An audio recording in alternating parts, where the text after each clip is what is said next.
This is an extract from the Nature podcast. For the full show, go to nature.com/nature/podcast. Each day, Americans consume more opioids than people in any other country. And each day, over 100 Americans die from opioid overdose. The increase in deaths from opioids, which includes both illegal drugs like heroin and prescription painkillers, is so large that the American Center for Disease Control and Prevention have described it as an epidemic. Shamini Bundell has been finding out about the complex factors involved. Statistics show that in the US over the past few decades, prescriptions for opioids have increased, as have the number of deaths caused by opioids. It might seem like a simple link, but understanding and stopping this ongoing crisis in the US is anything but simple. The links between prescription drug use, illegal drug use, the development of addiction and the resulting health problems are a complex mix of social, cultural and medical factors. Here's Georgy Boboshov. For many years, I've been studying various aspects of drug use and addiction, and I got really fascinated with how complex it is. Georgy isn't a neuroscientist or a clinician. In fact, he started his career studying physics before moving into biological modelling. But he has a personal interest in questions around drug use. I've seen a number of very good friends of mine who fell victim to drug use, alcohol dependence, and I was curious why, when we all grow together, we go together to the same school, we grow in the same society, why some people get addicted and others go ahead with their careers. For Georgy, the solution to unpicking these kinds of questions lies in creating mathematical models. We're trying to turn everything that we observe around us into mathematical terms. Then actually, I think we all, or majority of us, think in models. For example, if you're planning a party, as you're thinking through what will happen at your party, you're thinking, okay, well, if I'm having 20 guests, I need to make sure that I have enough silverware, I have enough plates and food. That is actually modeling. You actually make these models about what is most likely to happen. But Georgy's models are a bit more complex than planning a party. They need to account for the kinds of drugs available to people, the neuroscience of addiction, the behaviour of drug dealers, the monitoring of prescription drug use, the community support available for users, and the impact of government policies. Drug use and addiction is an extremely complex system. There is not a single factor, not one factor that you change it and that solves the problem. This means that Georgy's models also need to be extremely complex. His approach is something called agent-based modelling. It works by creating a virtual world full of individual agents, representing, in this case, people. In one case, they've created a virtual town filled with 10,000 people, including doctors who can prescribe pain relief medicine, drug dealers who can supply illegal opioids, and users, some of whom have chronic pain conditions. Think of a computer game.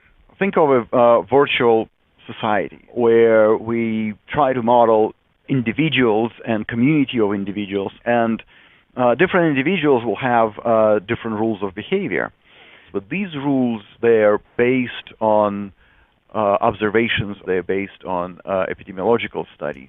Once the model's set up, the researchers can adjust specific parameters and see the effect. So they can test ideas about what might work to decrease the number of heroin users or new addictions to prescription drugs or overdose deaths. These kinds of agent-based simulations are more complex and hopefully more accurate than previous models. But in order to be as accurate as possible, these models of course need accurate data. Big data about prescriptions, hospital admissions and so on are becoming more easily accessible. But there are other data which are less easy to obtain. Enter Daniel Ciccarone, a clinician and public health specialist. Rather than looking at the big numbers, Daniel and his team have been investigating the behaviour of individual drug users. We observe heroin use and users in their natural environments. Because each chemical version of heroin is used differently, we're very interested in the behaviors of the users themselves. The culture and practices of drug users has a big impact on their health, and details from Daniel's observations can help feed Georgi's models. The observations can also suggest explanations for unexpected patterns seen in the statistics. One example of this has to do not with the health impact of opioids themselves, but with the prevalence of HIV among drug users. It's a problem that Georgi and Daniel have been working on for some time. HIV can be spread by sharing needles, which explains why it's common in heroin users, but it couldn't explain a significant difference in HIV rates between the east and west coasts of the United States. The HIV rates among injection drug users were so different based on East Coast versus West Coast. And there were wide published speculations about why West Coast does have much lower HIV prevalence rates. One notable difference between the two areas was the kind of heroin used. On the East Coast, refined powder heroin from South Asia and South America was common. On the West Coast, less refined black tar heroin, a dark gummy substance from Mexico, was widely available. We made some systematic observations on the East Coast, on the West Coast, and what we discovered is that black tar heroin quite likely is protective for HIV. The use of black tar heroin might actually help protect users from HIV transfer. To find out why, Daniel and his team observed the ways in which people actually use the drug. It's protective for HIV because it's a fussy drug. It requires heating to go into solution. Powdered heroin does not. Black tar heroin, because it's sticky, it freezes up injection equipment. You have to rinse it out vigorously. Well, that rinsing is going to reduce the HIV viral load in the syringe. This example shows how observations on the ground can help explain wider patterns. These explanations can then be tested in Georgi's models. In this case, modelling the behaviour of drug users could help predict future problems in the US as a whole as the drugs trade changes. The country is moving toward powdered heroin. The Mexican criminal trafficking organizations have suddenly learned how to create a powdered heroin, which is beginning to replace the solid black tar heroin.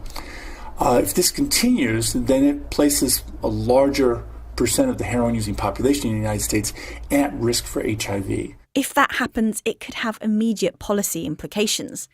Systems could be put in place now to prevent or mitigate a future HIV epidemic. Changes like a switch from black tar to powdered heroin can happen rapidly, so these ongoing observations and data collecting and modelling need to be able to keep up. Here's Georgi again. The traditional research take years to get deep understanding of underlying phenomena and to develop reliable models. Here we see that the epidemic is changing very rapidly, and we need to respond to it as quickly as possible because people dying every day. That was Georgi Boboshov from US-based research organisation RTI International, and Daniel Ciccaroni from the University of California, San Francisco. Both also appear in a feature in this week's Nature that further explores the role of modelling in tackling the US opioid crisis. Find that at nature.com/news.